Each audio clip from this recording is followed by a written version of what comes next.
Hello and welcome to K&K Play D&D. I'm the first K, the Keith, and we apologize for the unofficial hiatus, but we are back.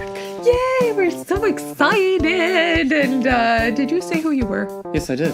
Oh, okay. I'm Karin, the second K of K&K Play D&D, and I'm very glad to be back.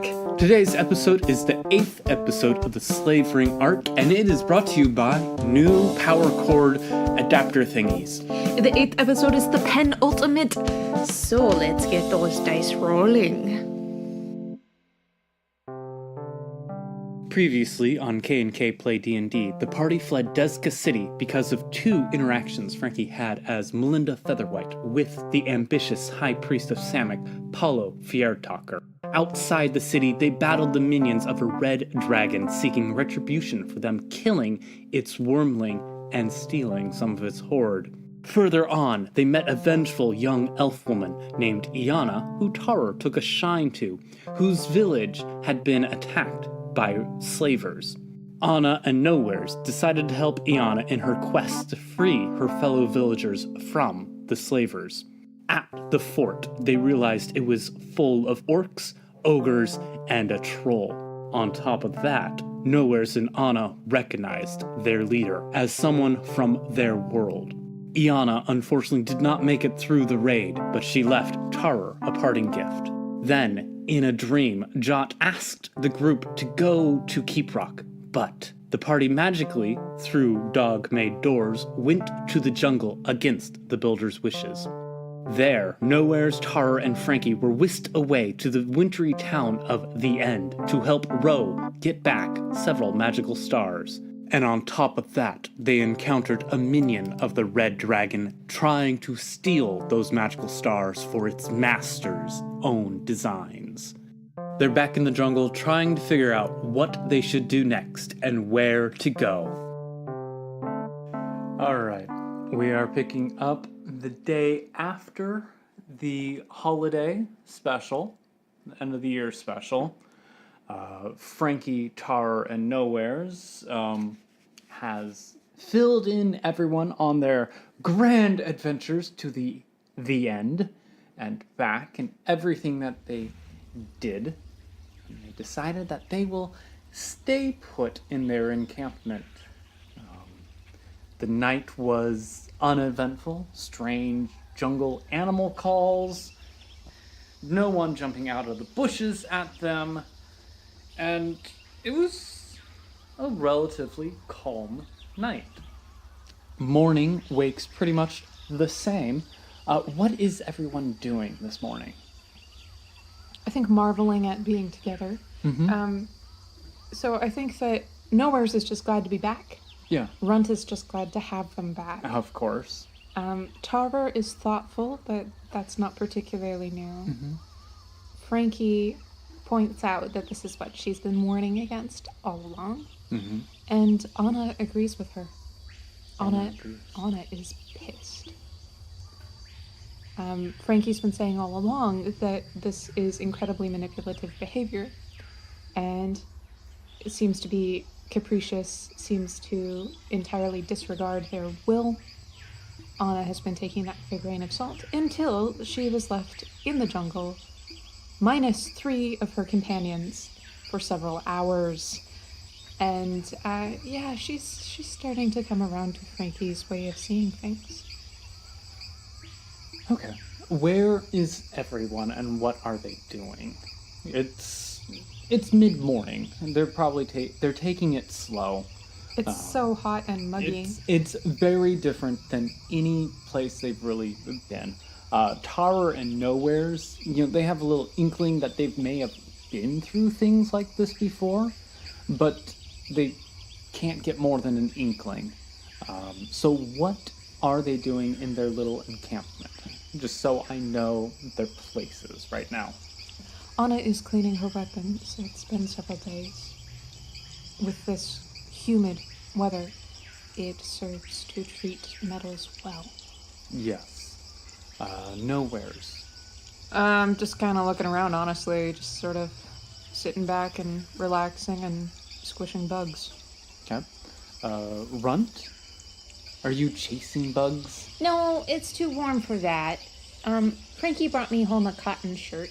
That's nice of her. Yeah, so I changed into that, and that helped a bit. It's really hard to have energy when it's this hot. Mm-hmm. So I'm just trying to stay awake. I'm stacking twigs and waiting for the others and hanging out with Kyle. All right, Tara. I reckoned that I should make some breakfast. Okay. And Frankie? I reckoned I should help with breakfast. Okay. So you're near the campfire and everything? Yeah. Okay. As you're there, you feel the need to look up. And across from you, just entering the camp, is a high elf man. And in your peripheral, you see a high elf woman appear as well. They are nearly identical, except for the male-female features on their faces and whatnot. They have very fair skin, long golden hair. The man's left eye is black, while the right is a sky blue. The woman's left eye is sky blue, and her right is black. Gotcha. Long limbs, very long fingers. They're dressed in fine robes spun from sunlight and moon shadows. And the patterns on them keep changing as if they're being blown about by a midnight breeze. And as you're looking at them and appraising them like you do, Frankie, you see faces in the patterns. And if you want to stare at these faces, some of them look like they are in torture, pain, and suffering, and yet others pure joy and happiness. And there's no accounting for which one will come next. And it's just all over. Silent screams, silent laughter, pain, joy, all over these two bodies. And they are looking about the camp, bored expressions, bordering on disdain. As they look at the camp, the jungle, all of you. A smirk actually crosses their faces when they look at Tara, of all people, sitting there, working at the fire. A bird flies by, going right through the man's head as if he doesn't exist. This is them. Deplorable, is it not? There is so much better who could have been brought. Yes, dear brother, but these are them. And that must be the glorious Frankie. Samek's choice. I stand up. To think that he and me argued over her. Which one to bring her? Yes, there are so many of her field out there. Just what did they see about her? Frankie, are you okay? A good question. A very good question indeed, sister. I guess we must ascertain that for them, since they have yet to tell us. Frankie, are you okay? I just don't like hearing my friends being insulted. Sorry, what? Frankie. Or should we address you as Lady Francesca du Marat. You can call me whatever you want. I don't like the way you're talking about my friends. Oh, dear. Friends. You've had friends before. But I hear you do not wish to know of your life before patchwork. I have no need to know my life before patchwork. Who are you? The camp and the jungle melts and shifts, unnoticed by the party around you. They're still doing what they were doing. They're watching you now because this is strange. Frankie, are you okay? A vast cityscape surrounds you now. Various cultural marks, colors, architecture press against one another. Several different human types, dwarven, elvish. Through the camp, ghostly crowds of people walk through, silent as death. What is this place? Where have you brought me? This is a place Sai told us about. Briefly, though, unfortunately. If it has anything to do with Sai, I don't need to know. Though, sister, there was a war going on when he was last there. So, our image is a little off, but it's still adequate. I'd like to go back to my friends now. They're here. Why can't I see them? Why would you want to see them? You can see this where you're from. I don't need to see this. I don't want to see this. I've already explained that. Who are you? We are Teth and Taff. Oh. Personally, I find this city interesting. Did you know, with the war, an allied coalition of humans, elves, dwarves, and a few tieflings, they joined together against some monstrous horde. What's wrong with that? Anna and Nowhere's joined forces, and they seem to be doing just fine. Yes, they do seem. Though, perhaps, dear brother, that Lady Francesca doesn't wish to remember her previous life is due in part to how idyllic it was for 27 years. A happy childhood. Jot would have loved it. I don't need to know about my childhood. What I've got right now is enough. Please let me go back to my friends. A loving human mother. A strong elven father. Very, very nice. Very, very nice. Until the accident. I don't need to hear it. An accident, of course. Yes, an accident. When they were about to take a trip, just for you, to visit distant human relatives. I don't need to Not know. everyone in the Dumat family approved of Lord Savet's choice of wife. Yes, quite the scandal. A human woman from a peasant farmer background. Unknown, no worth, and they even had a child. The scene changes to a wealthy drawing room, a very elven design with some human aesthetics. Please let me go back to my friends. Standing in the middle of this space, staring at Frankie, are two people.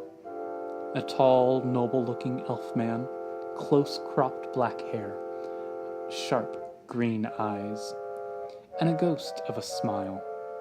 Next to him is a lithe, middle-aged human woman, long, mostly gray hair pulled back into a bun, warm brown eyes, laugh and smile lines around her eyes and mouth.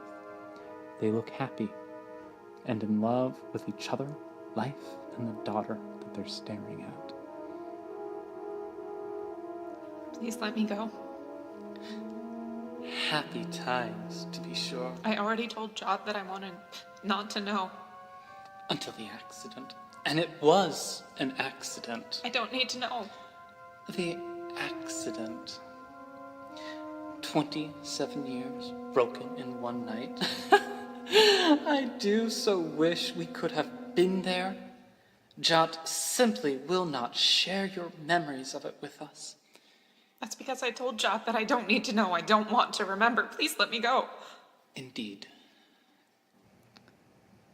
The room changes, becoming somber, mourning. The ghosts fade slowly. Too bad for you, Francesca. Too young by elf standards to be treated as an adult.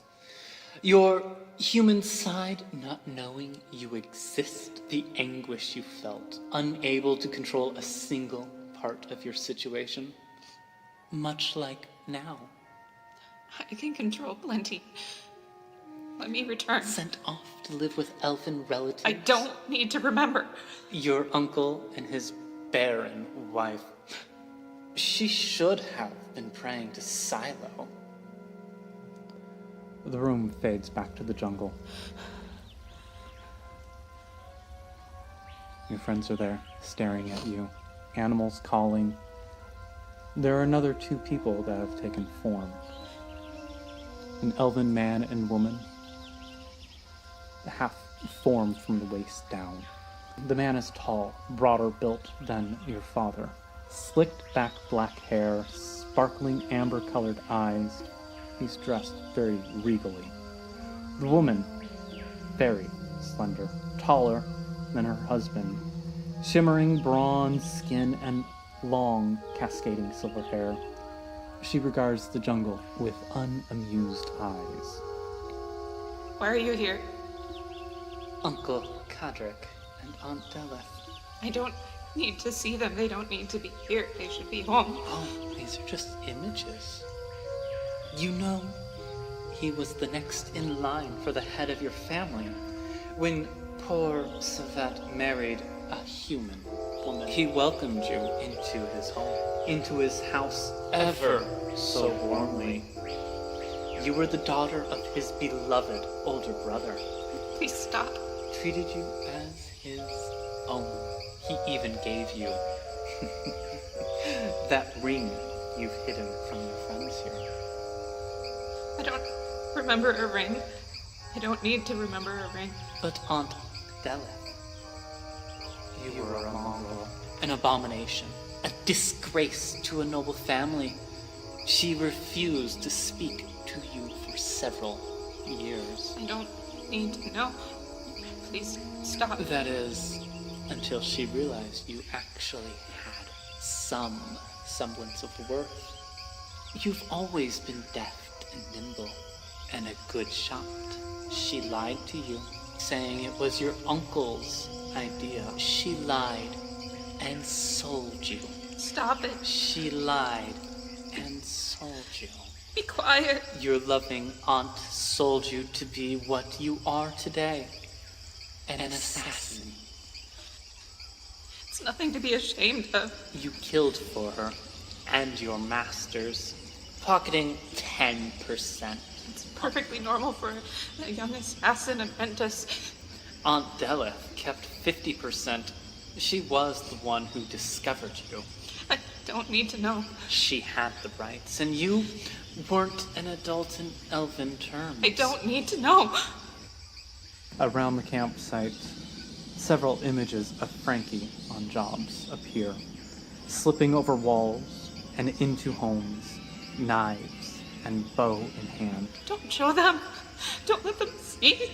A few of the apparitions line up perfectly with the party, ghostly blades sinking silently into their bodies. No. Don't. Stop it. All of the images fade, except for Teth and Taff. Go away. Just go away. Unless you have a deal to make, you need to leave. And all the while, you thought it was Uncle Cadric who suggested it. You should go. You became quite good. The other noble houses had begun contacting you. Stop it. Aunt Della controlled your contracts. I don't need to remember. Through the guild, that is. But you, ever wanting control, ever wanting to make deals of your own, had begun taking other jobs, hadn't you? I don't remember. I don't need to remember. You need to leave. That was against guild rules. I don't care. What are the others doing at this moment? They can hear Frankie, but they cannot see anything else. Tar has set aside the cooking implements. Frankie, are you okay? Frankie, what's going on? Tries to reach for her hand, but she's shaking and flailing a bit. Frankie, sit down. Come on.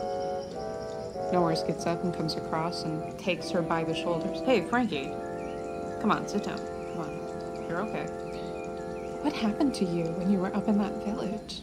I don't know that this is related to that. Norris, I've never seen her this agitated. She's probably fine. She just needs to rest. She's tired. It was weird up there. Frankie, can you hear me? Frankie? Norris, move. Okay. Frankie. Rent takes her hands. Frankie, I'm here. I need you to tell me if you can hear me. Runt, roll insight. 12 plus 1. Through your grip on her and through the zapping in your book, you sense that this is not of her own volition. Frankie, can you hear me? Squeeze my hands if you can hear me. She's not responding. Let's get her sitting down. Tara. Yeah, of course.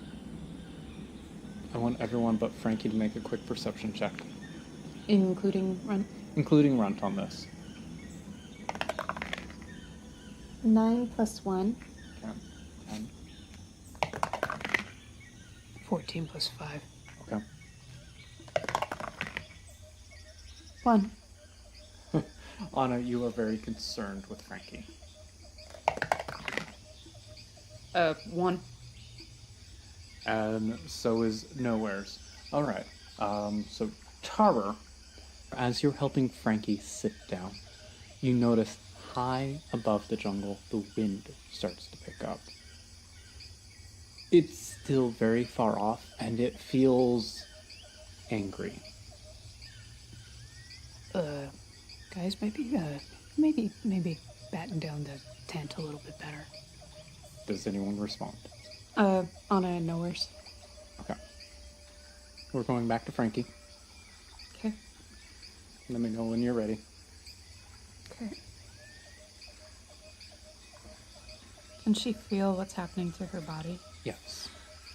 She can actually hear them. Okay, that's Runt. That's Runt's hand. That's Tar. That's Tar.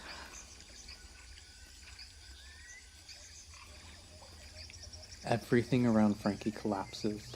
The jungle fades away to a blackened room. Where the campfire was is a table, and tied to it is a copy of Frankie. Bloody knives lay around her. I don't want to see this. You had to pay the price. I don't want to see this. 4 days. Breaking guild rules is a crime. 4 days. Let me go. You learned, didn't you, Francesca? And when you went home, Uncle Cadric was so relieved. The scene changes to the sitting room.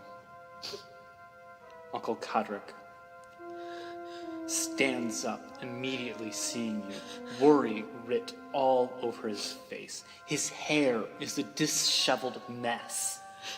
His eyes are wide, brimming with tears. It looks like he hasn't slept for 4 days. No, you shouldn't feel like this, Uncle. But you hated him.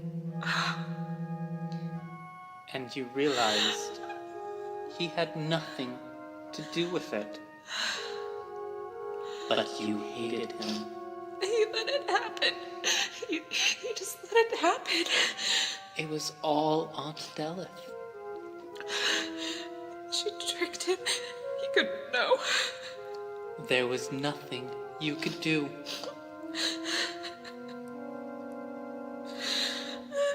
The image crashes in on itself again, and you're back into the campsite with Taff and Teth. You can see your companions. You can see the birds. You can see the fire. Why are you telling me this? We have to know. Have to know what? Are you really the right choice? It's a little late now, don't you think? I'm already here. 5 years went by from that point. Stop it. You did your jobs. Of course I did my jobs. That's what I was hired for. You killed those you were told to. That's what an assassin does. Killed those you were told to without remorse. You can't have remorse in this job. Then you had a cousin. A human cousin. I don't need to know.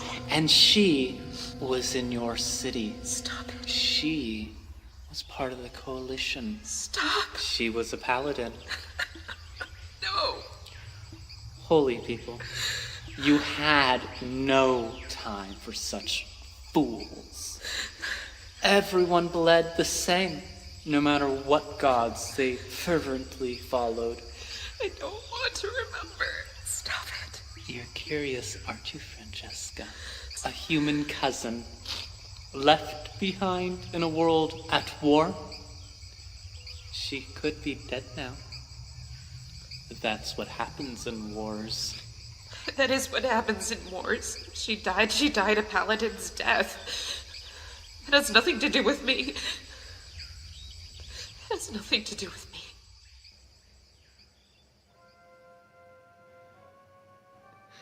The camp changes, the jungle changes, becoming a nighttime scene with Frankie crawling over the walls of a barrack, slipping past the guards.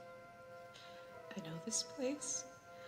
I know this place and I know who's in it and I don't want to go. Please, just let me return to my companions.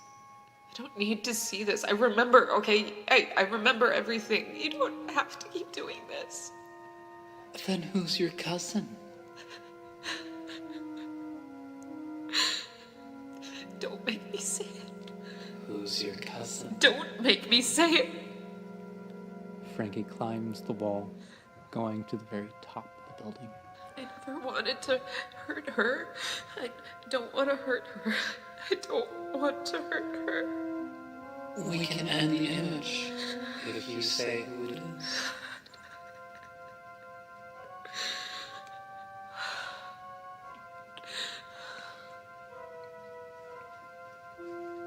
Why?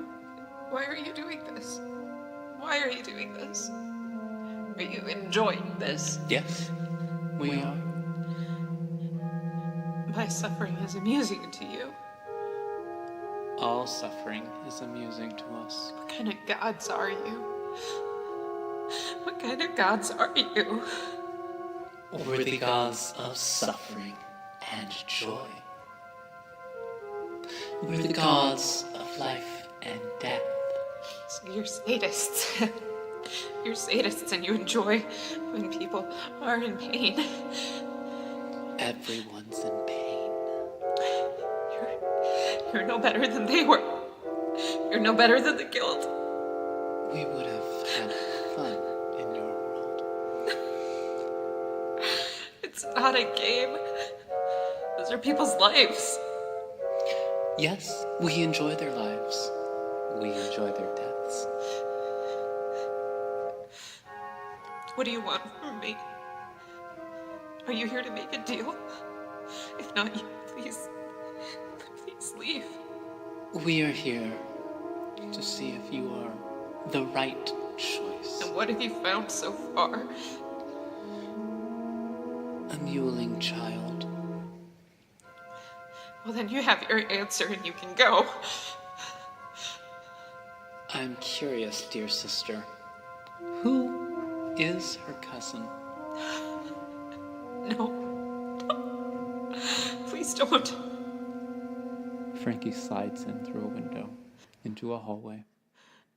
These are officers' quarters. I know they are. The third room on the left. And indeed, Frankie's image goes to the third one on the left. And on the door is a symbol, a circle with a tree interwoven to it. Frankie quietly opens the door and slips in. A candle is lit in the window, and a figure is kneeling on the floor in prayer. She prays incessantly. She's always prayed incessantly. She hears the door shut, and she turns. And Anna is staring at you, Frankie. I'm so sorry. And the image collapses, and you're back in the forest. And Anna is kneeling there in front of you, holding your hands. I'm so sorry. Well, I would never have guessed that you two were related. Oh, you knew. You're a bad liar. You should take some lessons.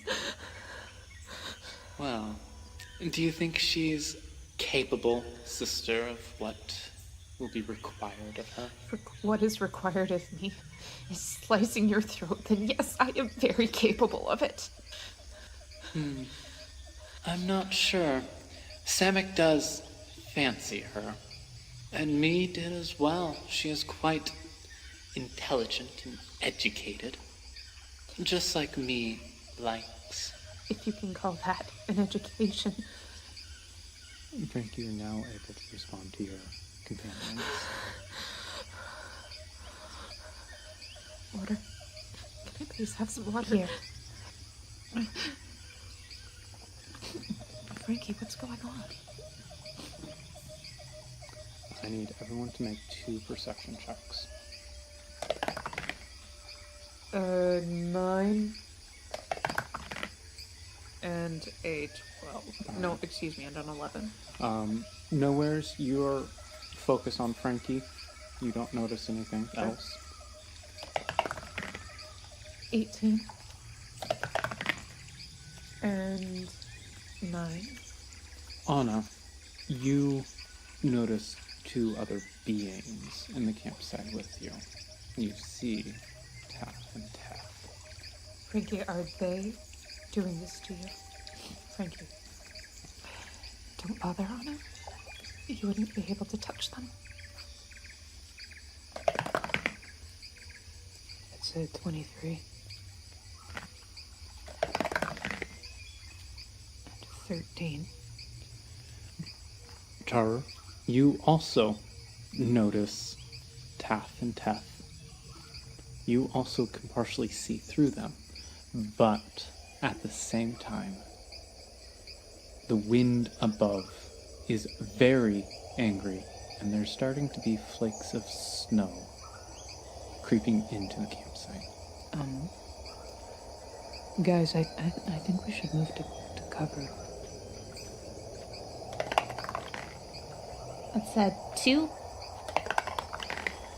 and a 13. Runt, you do not notice Teth and Teth. You are focused on Frankie, but Oh, yeah.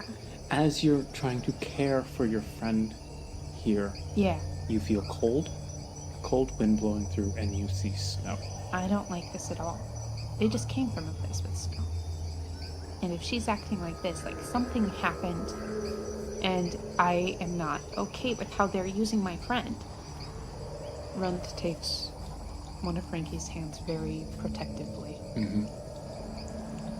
Frankie, you're going to be okay, because we are all here with you. We are not going to leave your side no matter what happens, no matter what storm comes. We are going to be here, okay? Thanks. A goblin showing concern for a half-elf will wonders never cease. Oh, you find that amusing too, that somebody could care for me? Yes, and that it's a goblin. What's wrong with being a goblin? They come closer to the party. She grips the hands of those closest to her. Everyone can notice them now. Tar is in between her and them. The jungle fades. You still hear everything and you still feel everything, but it's now black. They're just playing tricks on us. Don't give in to them. Don't give in. It's just trickery. They get amusement from this. Yes, we do. So these are them. Frankie, who are we dealing with here? It's Teth and Teth. For real, more of them? They just can't leave us alone, can they? Tarer. What? You may go. I'd rather stay, thank you. No, we don't want you to stay. You may go back to your camp. I'd prefer to stay, thank you. You chose an obstinate one, sister. I chose him. You were the one who chose Tarer. I don't care who chose me. Right now, I'm staying with my friends. Teth and Teth look distracted. The wind is howling through the trees, and everyone is now shivering cold. Con saves. Great. That's a 3 for Nowheres. Okay. He's doing great today. Yeah. That's a 15 for Anna. Okay. That's a 5 plus. 3. That's a 5 plus 3, apparently, for Tarer. Somehow, I don't think that's a good enough number. It's a 13 for Frankie. That's a 7 for Runt.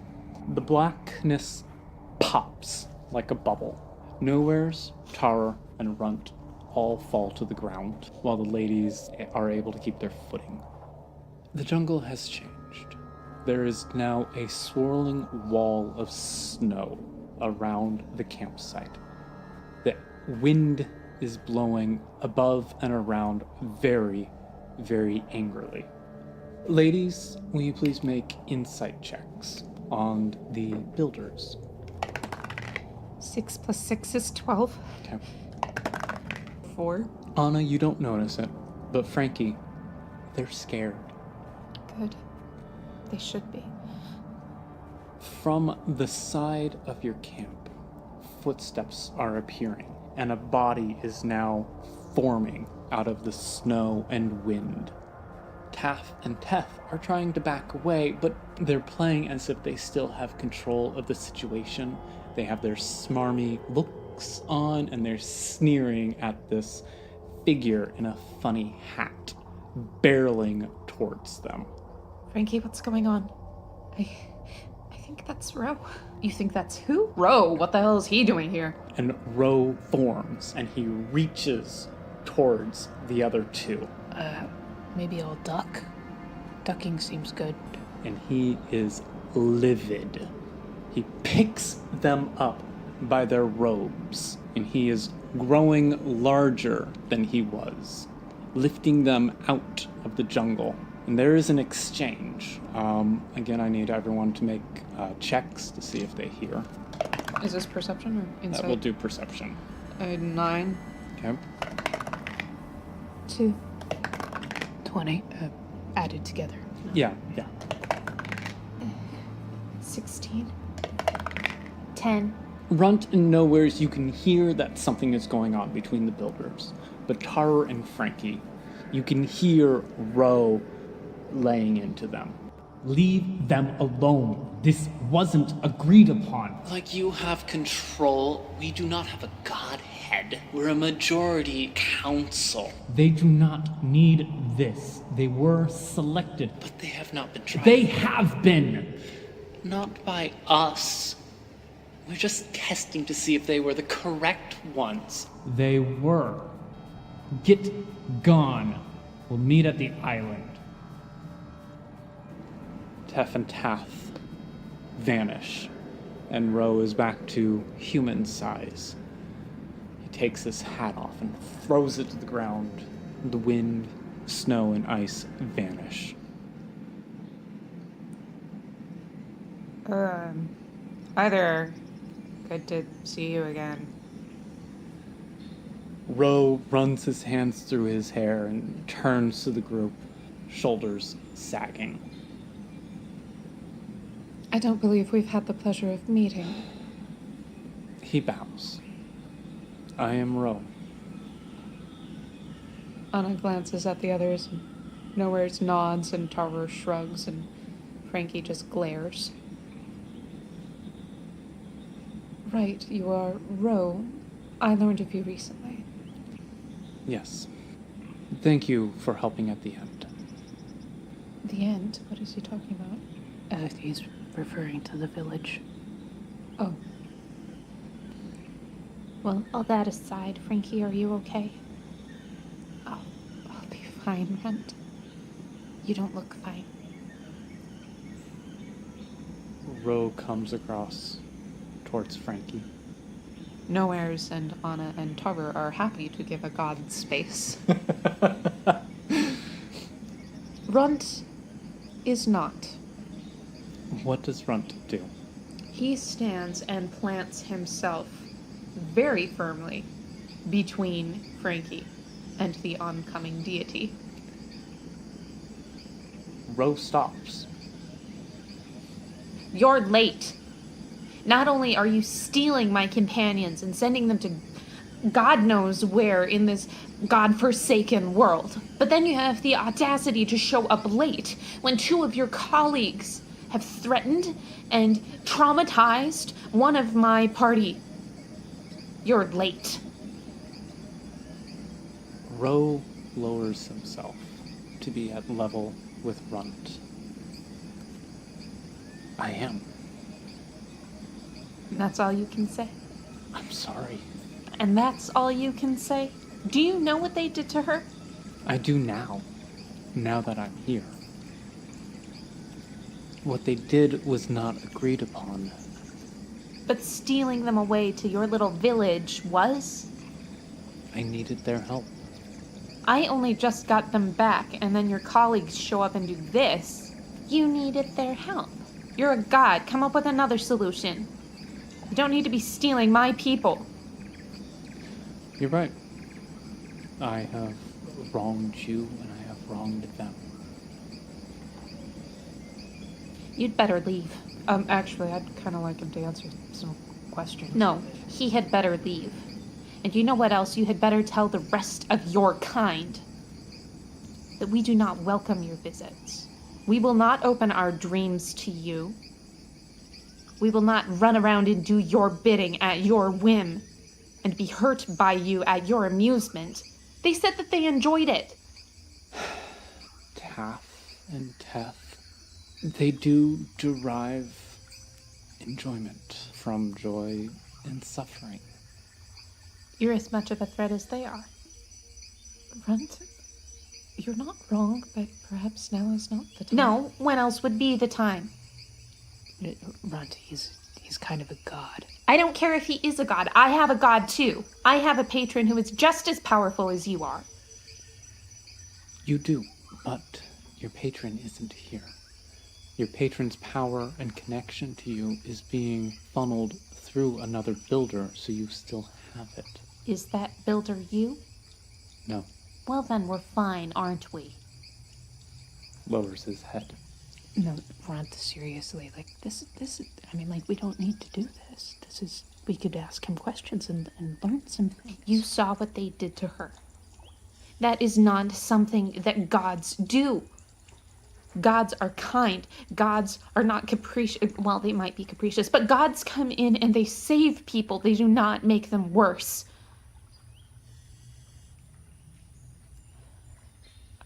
I'm actually going to side with Runt on this one. There are dark deities, and there are light deities, and there are gray deities. I think it's time that we have some answers. It is past time that you've had answers, yes. Runt, by your permission, may I stay and answer questions? If you utter so much as a syllable that upsets Frankie again, I will rain down all of the wrath of my patron upon you.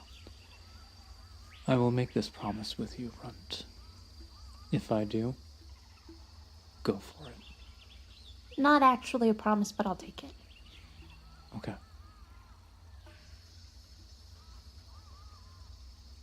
Frankie, are you okay? I'm a lot better now that I've seen you do that. Thank you. Don't start crying again, because I'll start crying. Frankie! That was cute. And there you have it. Another episode of K&K Play D&D is in the books. That was the Slave Ring arc, episode 8, the penultimate episode of this arc. That's right, next week will be the last one. Thanks for your patience the last couple weeks. We hope that you really enjoyed the Retroverse one-shot that went up in the meantime. If you haven't gotten a chance to check that out yet, I highly recommend that you do so. It was a really entertaining thing, and I got to DM for the first time. A big thanks to Tim over at Tabletop Audio for the backing tracks on this one. For more, check out tabletopaudio.com. I highly recommend it. The rest of the music was written by me, including the music that you hear behind this right now. If you want to get a hold of us, you know how to do that. That's what social media is for, right? You can find us on Facebook and Twitter at KNKPlayDND, or send us a line at knkplaydnd@gmail.com. Hit like, hit share, let your friends know about us. We would love for them to be part of our community. Maybe have them send us some quirks and ideas for our next PCs and PJs that we'll do over on Twitter. And finally, this is Karin, the second K of KNK Play D&D, signing off. Thank you for listening, and be well.